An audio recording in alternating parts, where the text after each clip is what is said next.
J'avais hâte de faire cet épisode en lien avec les suppléments sportifs, à savoir quel produit prendre pour quel type d'entraînement et de sport. Parce que lorsque je suis allé au gym l'autre fois, je me suis promené un peu dans le magasin des suppléments justement qu'il y avait et c'était quand même fou de réaliser à quel point il y a beaucoup de produits qui se ressemblent. Et comment les mortels qui s'entraînent, ils se font conseiller en disant ah, ben, telle affaire, ça va être bon pour avoir ton entraînement, puis ça, après ton entraînement. Mais il y a beaucoup de nuances à apporter et j'espère pouvoir vous les apporter ici.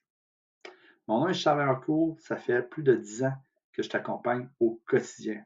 Aujourd'hui, en tant que naturopathe agréé, à mes débuts comme entraîneur, parce que tout ce qui est la santé sportive, articulaire, physique, ce sont vraiment mes grandes passions. Puis j'aime te simplifier efficacement, rapidement et naturellement ton mieux-être à ce sujet-là.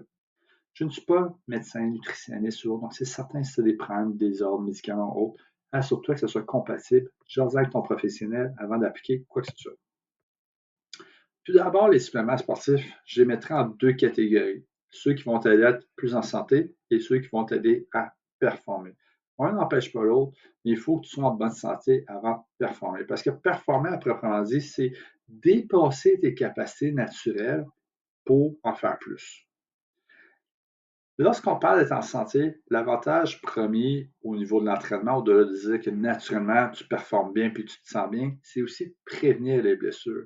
Parce qu'il y en a plusieurs qui vont te vendre des programmes de stretching, puis des guns à massage, puis des ci et des ça, en disant oh, c'est bon pour la prévention des blessures.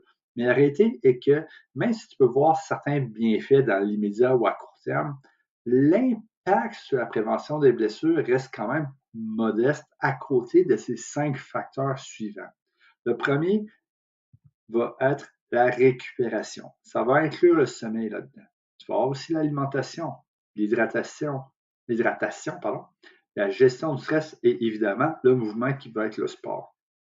Il va y avoir d'autres facteurs à tenir pour compte également, comme la surspécialisation, la biomécanique dans tes exercices, à savoir si tu es fait adéquatement, les mouvements répétitifs, etc. Donc ça, ce sont tous des points qui vont avoir un impact sur la prévention des blessures. Les 5 premiers, ce sont les plus majeurs. Quand on parle de récupération, on parle en général de 8 à 9 heures de sommeil par nuit. Tu n'as pas de difficulté à t'endormir, tu ne te réveilles pas, puis c'est long à te rendormir. Ensuite, tu te réveilles, tu trouves les yeux, tu te renfermes, tu les refermes, tu t'endors aussi vite, c'est pas si pire que ça. Mais si tu es du genre, je m'en vais aux toilettes, je reviens, ça prend 1 heure et demie avant de m'endormir, c'est assez proche. Tu te réveilles en forme, mais tu as aussi un horaire de vie qui a du bon sens. Parce que si tu es quelqu'un qui ne dort pas super bien, même juste une nuit de sommeil, significativement, tu es plus à risque de te blesser. Si ça en fait une couple de nuits en ligne, et on ne parle pas de semaines puis de mois et des lustres, ça peut être jusqu'à 2 fois plus de risque de blessure. Ce qui est assez spécial, je vais dire ça de même, à considérer, c'est que la récupération, plusieurs pensent que c'est quelque chose d'inactif. C'est-à-dire, je fais rien, je récupère. Pourtant, j'ai mentionné un côté tantôt, il y a ton horaire de vie qui va avoir un impact là-dedans. Parce que ta récupération peut très bien être active. C'est quoi tes routines? Pas juste au niveau du sommeil, l'alimentation, ton sport. Comment va ton énergie dans ta journée? Es-tu quelqu'un que tu te lèves, tu es déjà stressé au bout? Tu prends de quoi pour te calmer. Après, il faut que tu fonctionnes. Donc, tu fonctionnes sur la caféine. Après ça, tu as un crash d'énergie l'après-midi, tu t'endors. Là, tu te reprends autre chose. Tu essaies de te recalmer le soir. C'est un peu en montagne russe et chaotique. Si c'est le cas, ta récupération n'est peut-être pas géniale, puis ce serait des points à travailler. Ensuite, tu as l'alimentation. Je t'invite d'ailleurs à réécouter l'épisode 1 du podcast, justement pour te donner des guides généraux sur l'alimentation.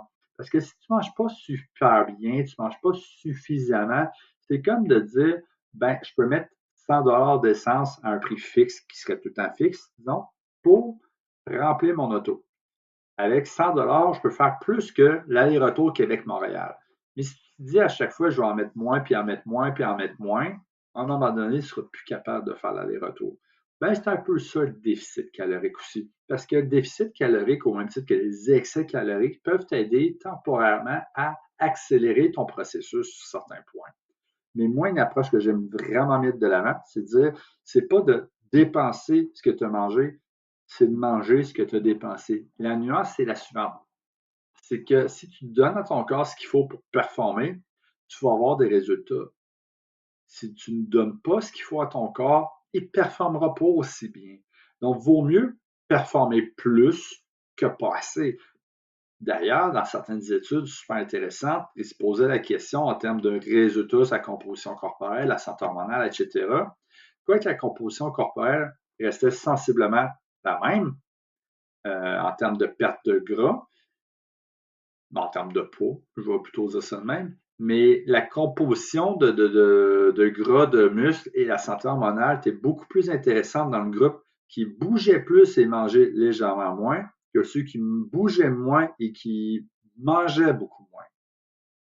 Donc, tu es mieux de donner tout ce qu'il faut pour bien performer, tant qu'avoir des résultats de par le sport que tu fais, que de ne pas manger assez puis de finir à je suis fatigué, j'ai une énergie instable, ça peut même venir affecter mon sommeil.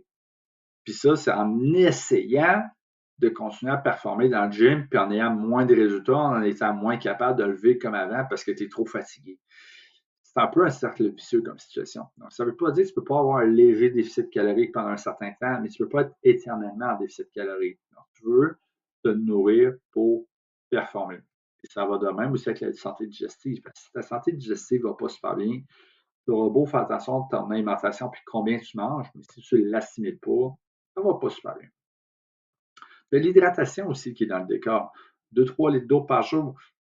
On parle souvent d'eau, mais ça peut être des tisanes. Et je fais même un bémol sur le café qui semblerait être moins problématique qu'on aurait imaginé à l'époque.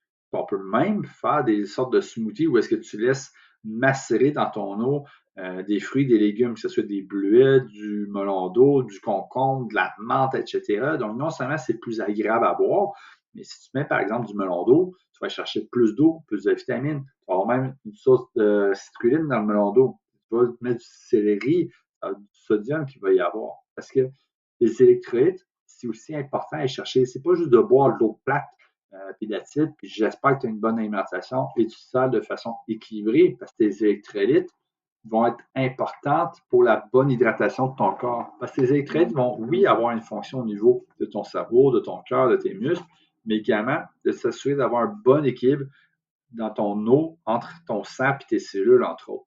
Parce que si tu es déshydraté de 1 à 2 ben, tu vas avoir une baisse de performance jusqu'à 10 ce qui est énorme.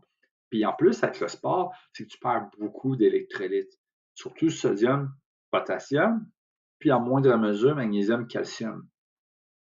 C'est certain que ça dépend des gens, de la taille, de la quantité de sueur, de l'effort physique, de la durée, etc. Mais selon les auteurs, ça peut vous donner une idée, mais quelqu'un qui s'entraîne très intense peut perdre facilement 300 à 600 mg de sodium dans l'heure, 200 à 400 de potassium. Magnésium, les besoins vont augmenter de 10 à 20 donc on parle de 50 à 100 mg, puis de calcium, on parle peut-être 50 mg. C'est surtout le sodium et le potassium qui ont plus d'impact au niveau des électrolytes, mais néanmoins, en fonction de ce que je viens de vous dire, allez voir vos pots d'électrolytes, voir c'est quoi les chiffres. Parce qu'il y a des produits distincts sur le marché, puis quand je dis distinct, c'est que des fois, deux compagnies différentes ont le même manufacturier, le même NPN, ils vendent le même produit finalement. Donc ça, je considère ça le même produit, mais des produits distincts sur le marché, j'en connais pas 5 qui sont réellement bons. Je n'ai pas fait le tour de tous les produits au Canada, mais il n'y en a pas tant que ça. Souvent, ce que vous allez voir dans certaines compagnies que je n'aimerais pas par respect, il y en a qui des fois, ils vont mettre 30 mg de sodium, puis 50 de potassium, puis d'acide, ce qui n'est pas grand-chose, puis souvent, vous allez payer cher pour rien. C'est ridicule de ce côté-là. Le quatrième point, c'est la gestion du stress. Dans la même logique que le sommeil, où est-ce que tu vas avoir une sphère d'épuisement, tu as un manque de concentration, de précision, de coordination, tu as des tensions musculaires qui s'installent, tu as des déséquilibres posturaux, d'instabilité. En plus, tu as un défi psychosocial si tu t'entraînes avec du monde qui te pousse à aller plus loin. C'est des plans pour pousser la machine plus loin qu'à utiliser. C'est un peu ça le dicton que je vais utiliser. C'est que si posturalement, neurologiquement, tu viens compenser, ben, ça se peut que justement, tu mettes sous haute charge et haute amplitude, à haute vélocité, bref, tous les facteurs de risque. Là où est-ce qu'il y a le plus de faiblesse, c'est le maillon faible de la chaîne qui va péter à un moment donné. Fait que si tu veux moins te blesser, aider à la gestion du stress va être super intéressante. Autant certaines personnes ont besoin d'être stimulées avant l'entraînement, certaines ont besoin de relaxer. J'ai déjà un prof dans les arts martiaux Brazilian Jiu-Jitsu qui, lui, avait un cours. Il avait tellement une semaine de fou, il prenait 15 minutes de méditer avant son cours. Parce que sinon, il arrivait au cours, puis les idées étaient moins fluides, c'était moins bien aligné, c'était moins clair, c'était moins précis, c'était moins coordonné. Il compensait, il forçait à vide, il s'épuisait juste parce qu'il était trop stressé puis il n'arrivait plus à mettre ses idées à la bonne place. Fait autant il venait, entre guillemets, se défouler au gym, mais il prenait le temps de méditer, relaxer avant pour justement être mieux régulé, mieux modulé pour que, OK, j'arrive, je suis dans mon état optimal présentement. Donc, l'image, c'est comme de dire, donne trop de café à quelqu'un, à un moment donné, il va devenir anxieux. Ben, si tu es rendu là naturellement, prends le temps de te reposer avant de t'entraîner. Autant faire du stretching et autres, ça n'a pas tant d'impact à proprement dit majeur sur la prévention des blessures. Ça ne veut pas dire que tu n'auras pas de gains et autres bienfaits, mais si tu prends le temps de respirer, de te calmer, de te poser, de bouger lentement, ben déjà ça te relaxe, ça fait du bien. Le cinquième point, qui est évidemment le sport avec le mouvement proprement dit, il y a quand même des facteurs à faire attention. Entre autres, la surspécialisation. Ça va beaucoup s'adresser aux athlètes, ce message-là, parce que les gens qui font beaucoup de sport à haute intensité, souvent la même affaire plusieurs fois dans la semaine, pendant très longtemps à chaque séance, tu as plus de risques de blessures. Mais aussi, tu as des baisses de motivation. Donc, quand vous mettez vos jeunes au hockey pendant 20 heures par semaine depuis des années, ça se peut qu'à un moment donné, ils soient écœurés de faire du hockey. Donc, non seulement vous les mettez plus à risque de se blesser, ils s'écœurent, mais les gens qui font rien qu'un seul sport, la même maudite affaire, tout le temps, à tout bout de champ, en se disant, ben, si tu fais rien que de ça, tu vas devenir meilleur, ils sont en fait moins performants. Parce que quand tu fais un sport pour devenir meilleur, entre autres, mettons que tu dis, moi, je lève un poids de 30 livres au gym dans tel exercice. Au début, peut-être que c'est difficile, mais à force d'en faire, à un moment donné, tu vas être capable. Est-ce que tu dis, je vais prendre le même poids de 30 livres et je vais essayer de le lever plus vite, plus fort, plus souvent, plus longtemps, jusqu'à dire, ben, je vais faire ça 20 heures par jour? Non. Logiquement, non. À un moment donné, tu vas changer d'exercice, tu vas changer de charge, tu vas changer d'environnement. C'est la même autre affaire. Parce que si tu t'entraînes dans une seule optique, ton corps va s'adapter et c'est dans cette adaptation qu'il va mieux performer. Si ça nécessite d'être plus fort, plus vite, plus endurant, il va le faire jusqu'à un certain point où est-ce que, ben, si tu n'as plus besoin de t'adapter, mes félicitations, tu es capable de faire l'effort. Maintenant, pourquoi est-ce que le corps humain chercherait à dépenser plus d'énergie quand il cherche juste à survivre? Ben, c'est ça pareil. Ben, si tu dis, on recule il y a 40 millions d'années, si on était dans une terre où est-ce que chaque fois tu vas cueillir des fruits pour manger, tu as tout le temps un tigre qui te chasse, ben si le tigre ne grimpe pas aux arbres, probablement tu vas vouloir apprendre à grimper aux arbres et sauter d'un arbre en autre. Au début, tu vas peut-être te bêcher puis te faire mal. À un moment donné, à la fin, tu vas être comme un petit singe. Mais si ça fait 10 ans que tu fais ton petit singe, ça se peut-tu que ça fait longtemps que tu as arrêté d'évoluer? À moins d'être dans un nouvel environnement puis il a commencé à neiger puis tu n'es pas habitué, je vous dis, à proprement dit, ça fait longtemps que tu apprends à grimper aux arbres, ben c'est pareil. Fait que quand tu fais un entraînement, tu acquiers des habiletés. Et ces habiletés vont nécessiter que tu développes certaines compensations musculaires. Donc, si ça implique que tu deviennes plus fort du dos, cool, tu es plus fort du dos. Mais si tu n'entraînes pas le devant, ta poitrine, tes abdominaux, etc., ben, si eux, ils deviennent proportionnellement plus faibles, tu te mets plus à risque de blessure. Ben, c'est la même maudite affaire. Si tu fais un sport et tout le temps la même maudite affaire, cool, tu vas être plus fort pour ce qui est ça jusqu'à un certain point. Mais après, le maillon faible de la chaîne, tu risques de te blesser là. Quand tu varies tes sports, tu varies tes environnements, tu varies tes stimuli, tu permets d'aller chercher des nouvelles adaptations pour justement mieux équilibrer toute cette machine-là, toute cette chaîne-là pour éviter que tu aies des maillons faibles, justement. Donc, ça ne t'empêche pas de garder ton hockey dans le décor au courant de ta semaine, mais si tu fais, mettons, du basketball puis de la musculation, ben cool, mettons, ton basket va comme au hockey, faire des changements de position au niveau des jambes. Ça ne sera pas sur des patins, ça va être sur tes pieds directement, mais tu vas quand même travailler au niveau des jambes d'une façon différente qui va être complémentaire. En musculation en gym, ça va être pareil. Tu vas vouloir renforcer ce qui est plus faible puis soutenir ce que tu as besoin de travailler. Donc, quand tu regardes au niveau de la supplémentation, dans la logique de la prévention des blessures, puis tu regardes ces points-là, tu as des points que ça se fait plus facilement que d'autres. Donc, si tu as tout l'aspect de la récupération, le sommeil, la gestion du stress, tu sais, du magnésium dans le décor, ça peut être super intéressant. Côté alimentation, ben, si tu as des lacunes, tu peux venir compenser à ce côté-là. Tu ne peux pas vraiment supplémenter une mauvaise structure d'entraînement, puis des mauvaises habiletés, puis des mauvaises formes. On est d'accord, il y a des limites à la supplémentation, mais c'est la même logique ici. Donc, l'idée, si tu veux chercher un état de santé, prévention des blessures. Seulement après, on va pouvoir regarder quels suppléments vont t'aider à performer au-delà de tes capacités naturelles. Donc, tu as beau avoir l'énergie, le sommeil, tout, qu'est-ce que tu peux faire pour performer encore plus?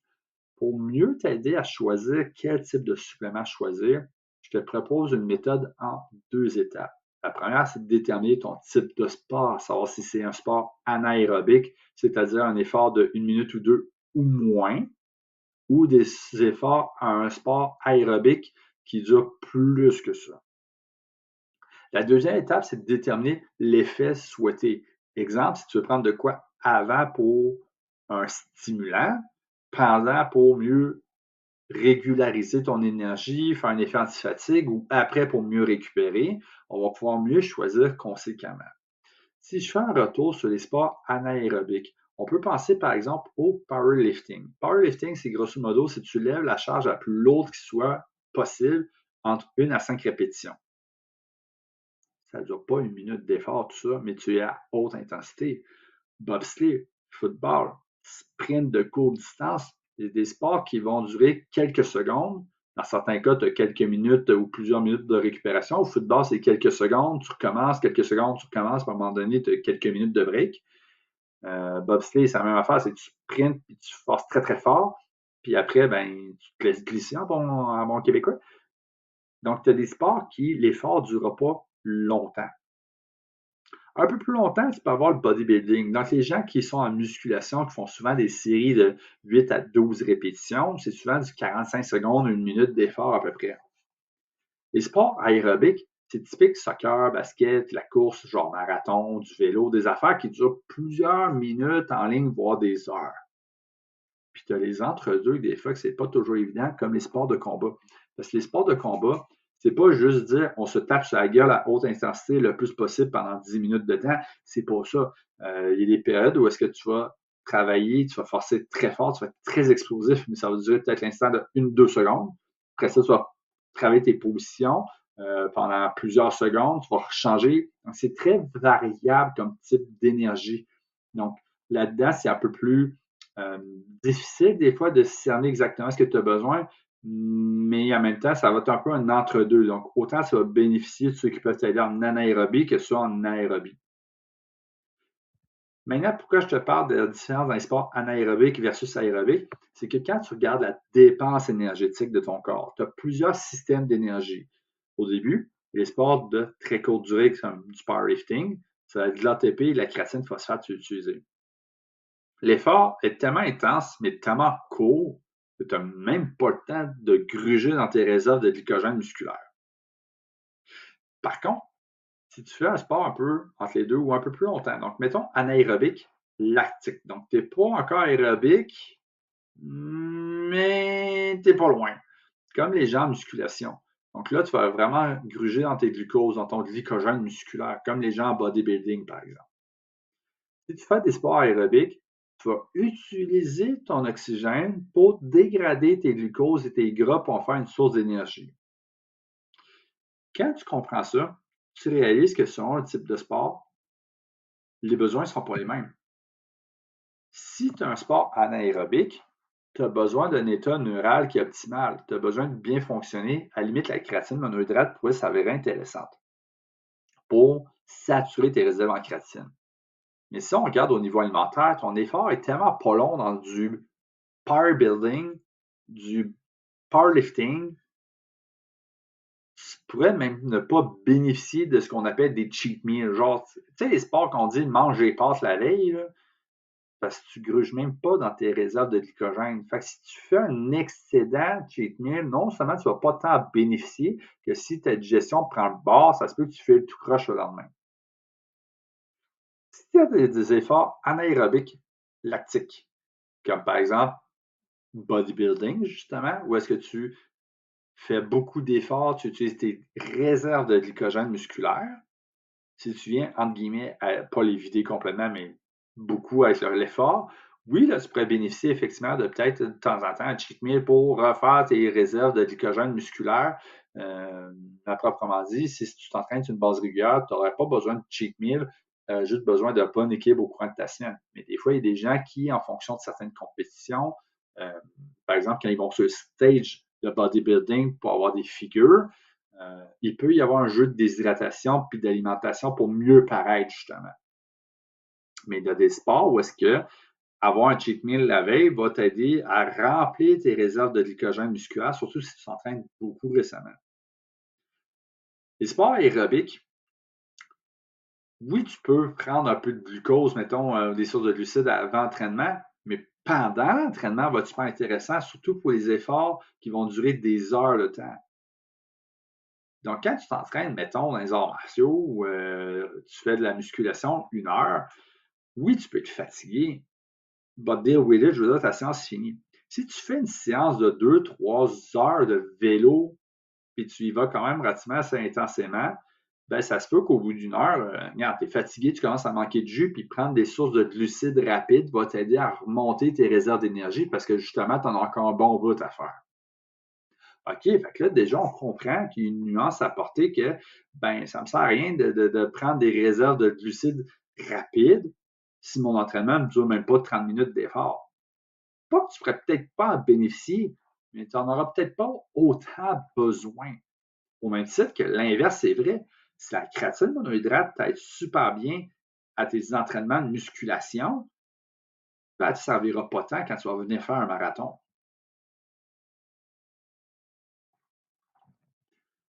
Suite à quoi, justement, on va parler de l'effet recherché qui est la deuxième étape.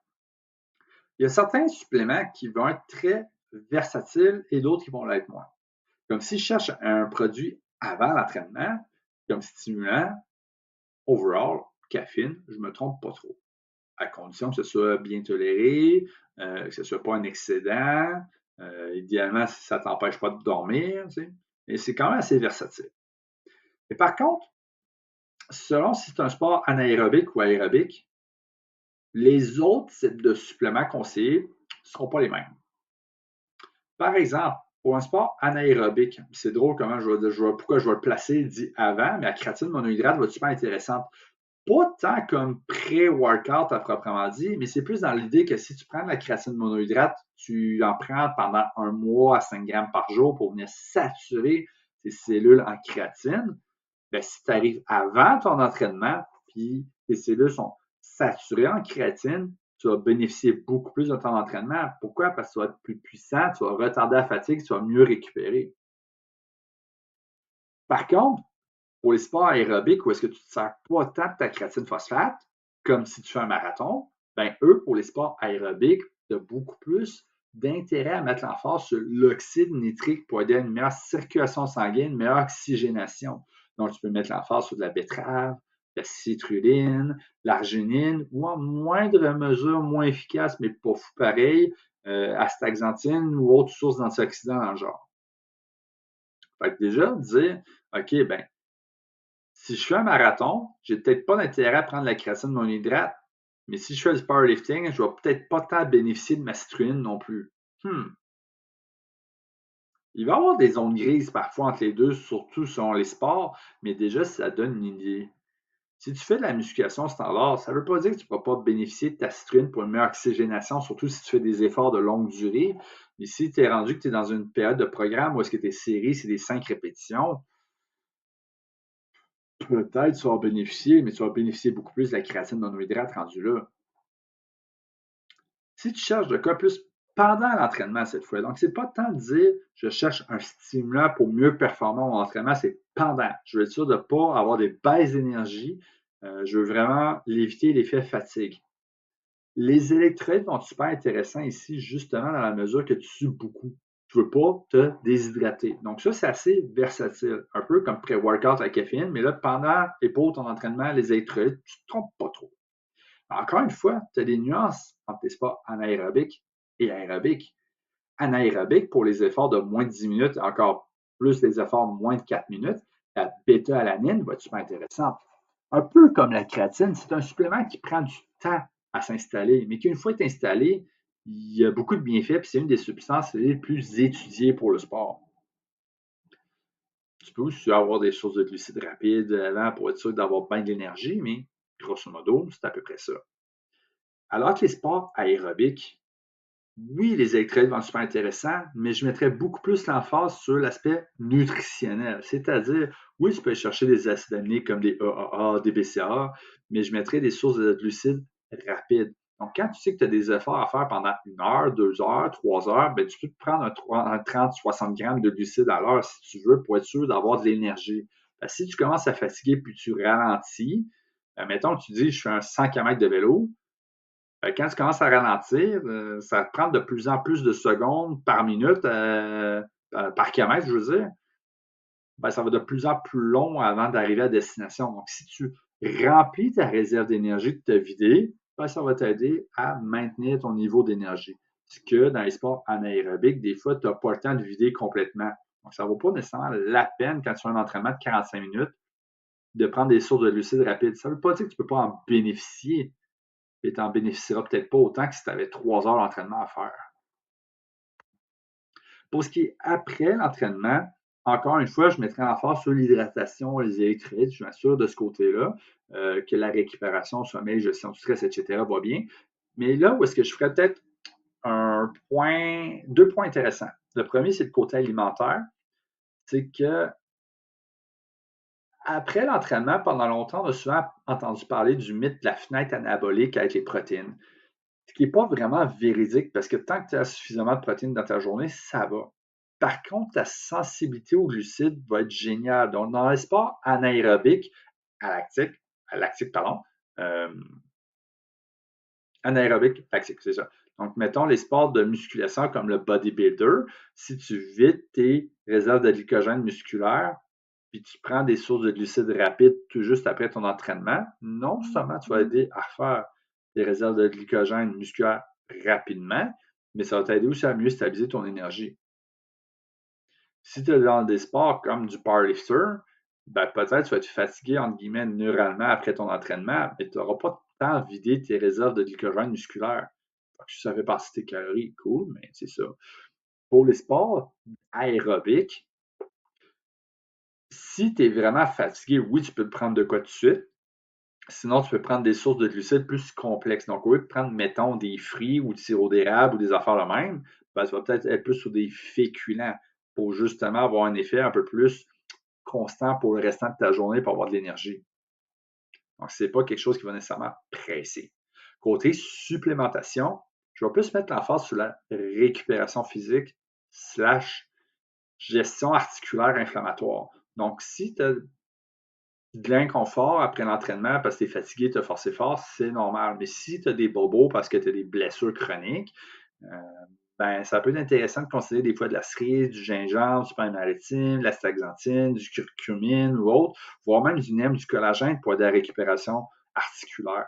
Surtout quand tu as des contextes comme l'arthrose, ben, du NEM va être super intéressant. Mais même dans les contextes récupération physique après un entraînement, le NEM s'avère intéressant.